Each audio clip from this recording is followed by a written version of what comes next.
아까도 말씀하셨지만 몸과 마음이 굉장히 힘든 분들이잖아요. 네. 그분들을 노래로 하나로 만든다는 게 참 쉬운 작업은 아니었을 것 같아요. 그만큼 또 보람도 크실 것 같고요. 그렇죠. 한 스토리를 얘기하면 아마 제 보람이 뭔지 알 것 같은데요. 음악 자체가 가지고 있는 물론 치유의 능력이 있는데 저는 그분들과 이렇게 한 마음이 되도록 노력을 하거든요. 그랬더니 작년 5월 스승의 날쯤에 한 분이 저를 찾아오셔서 눈물을 이렇게 연습실 옆으로 이렇게 저를 부르더라고요. 그래서 오셔서 눈물을 글썽이면서 말씀하시는 거예요. 지휘자님, 저는 아들, 딸이 함께 이렇게 탈북을 하다가 딸이 잡혀가서 지금 북한 수용소에 있대요. 저런.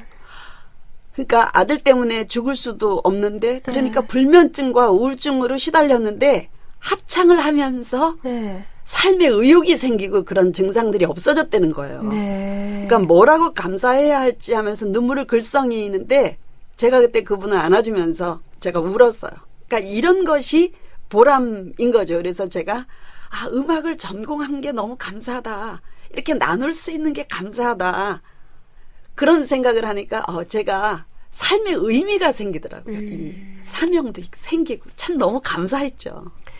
이 말씀하시면서도 네, 지자님이 또 눈시울이 아주 붉어지셨는데 참 이렇게 힘든 일도 많고 사연도 많고 정말 가슴에 꽉 맺힌 응어리가 있는 분들이기 때문에 다르게 좀 신경 쓰는 부분이 있을 것 같아요. 이분들과 하나가 되면서. 어떤 있죠. 부분에 가장 신경 쓰시나요? 이분들은 그러니까 사선을 넘어왔기 때문에 누구를 믿지 않는 것뿐만 아니라 누구에게 내가 조금이라도 손해를 본다 그러면 그거를 이렇게 견디지를 못하는 거야. 그러니까 절제를 못하는 거야. 화를.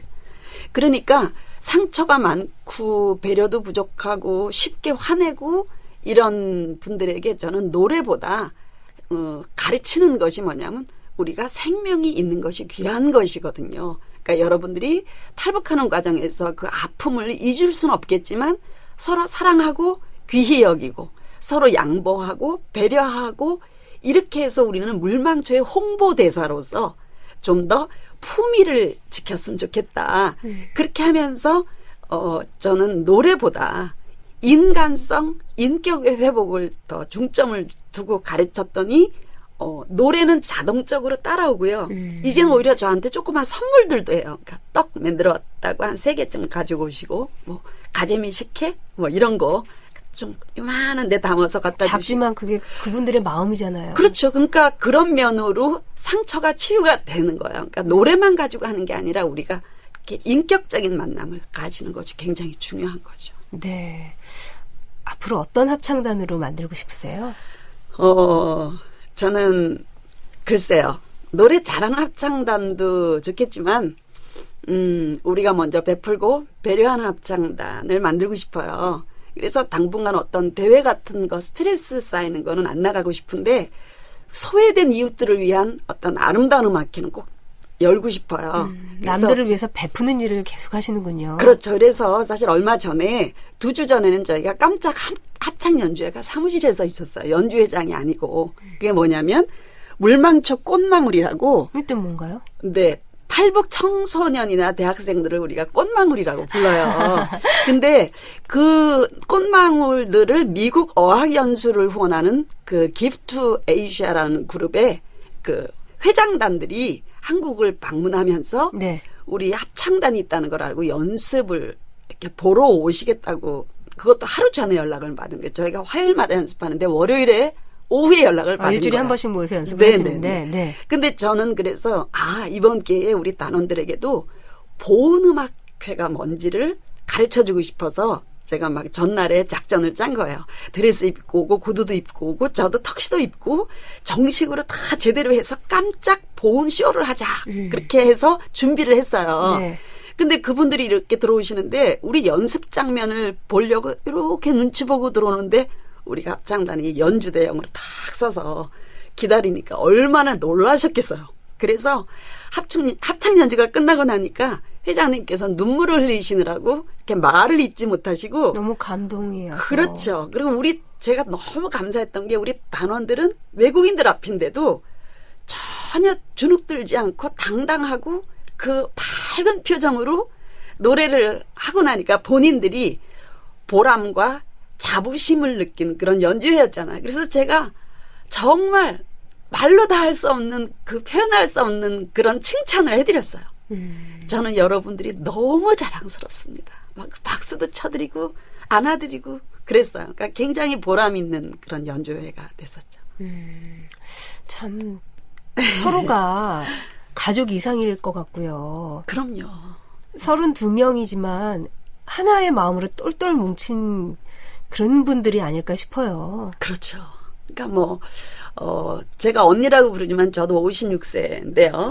근데 모두에게 언니라고. 그렇죠. 30대에게도. 왜냐하면 30대도 그냥 왜냐하면 동생 이럴 수는 없잖아요. 네. 그래서 그냥 언니라고. 그럼 그분들은 지휘자님께 캡틴 이렇게 부르시고. 근데 너무 재밌어요. 처음에는 캡틴 하라 그러니까 그게 익숙지가 않으니까 캡틴님, 캡틴 지휘자님, 캡틴 선생님 이렇게 불러요. 그래서 제가 캡틴이라고만 부르라고 가르쳤더니 이젠 그게 조금 훈련이 돼서 이제는 캡틴 이렇게 불러요.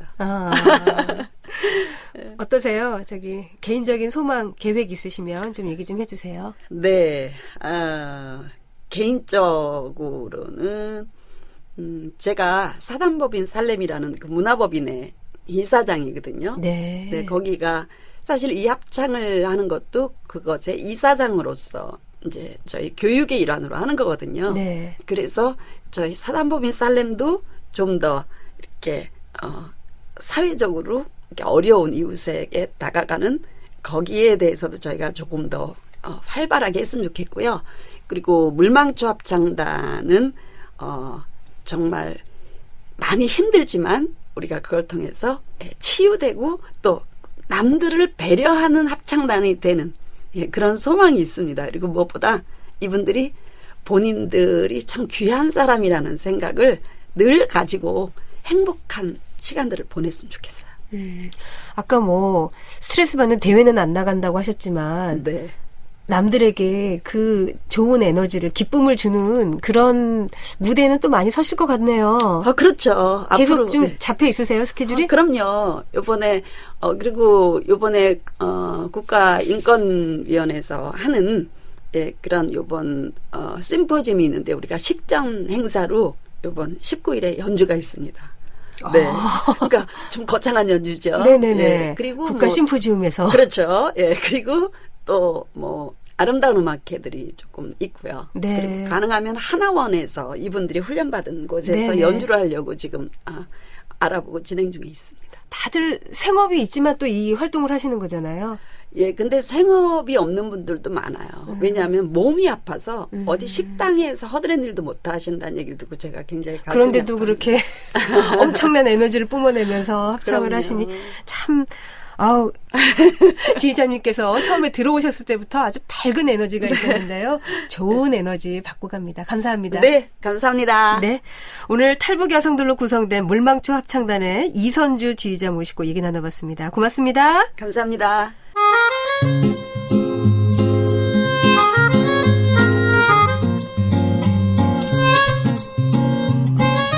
통일에 대한 꿈과 희망을 이야기합니다. 여러분의 삶을 응원합니다. KBS 한민족 방송의 통일열차